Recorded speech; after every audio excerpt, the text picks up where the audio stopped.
থেকেই মার্কিন যুক্তরাষ্ট্রে পাড়ি দিয়ে বিশ্ব মাতিয়েছেন। খ্যাতিমান শব্দটিকে দিয়েছিলেন নতুন মাত্রা। কঠিন এই কাজটি যিনি খুব সহজেই করেছিলেন তিনিই মাইকেল জ্যাকসন। বিশ্বের এমন কোন অঞ্চল পাওয়া যাবে না যেখানে এই নামের পরিচিতি নেই। জন লেননের পর মাইকেল জ্যাকসনের জন্যই খ্যাতিমান শব্দের নতুন বিশেষণ তৈরি করা যেতে পারে।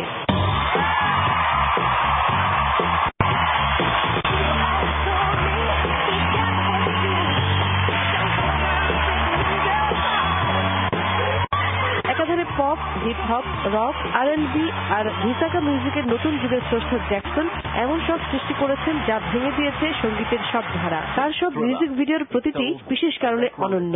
কোনোটায় আছে কল্পকাহিনী, কোনোটায় বিশেষ বার্তা, কোনোটায় আবার চমৎকার নাচ। সবকিছু ছাপিয়ে তার কণ্ঠের জাদু তো আছেই।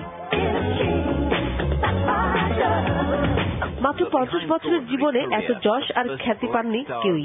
1964 সালে মাত্র 6 বছর বয়সে ভাইদের নিয়ে গড়েন জ্যাকসন 5 ব্যান্ড।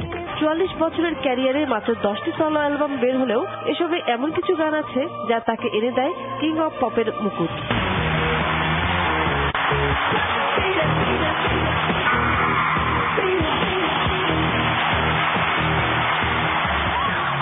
এখনো বিশ্বের সবচেয়ে বেশি বিক্রি হওয়া অ্যালবামের তালিকার শীর্ষে মাইকেল জ্যাকসনের থ্রিলার।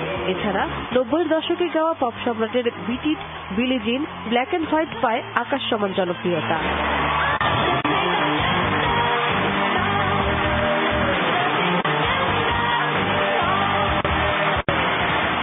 ঈর্ষণীয় বর্ণাঢ্য ক্যারিয়ার থাকলেও ব্যক্তি জীবনে চরম দুঃখী এ মানুষটি সবসময় খুঁজে বেড়াতেন শান্তি। কষ্ট ভুলতে নেশা জাগানো ঘুমের ওষুধ বেছে নিলেও সেই ওষুধই কেড়ে নিল নিঃসঙ্গ এ মানুষটির জীবন প্রদীপ, যা ভেবে আজও কাঁদেন কোটি ভক্ত।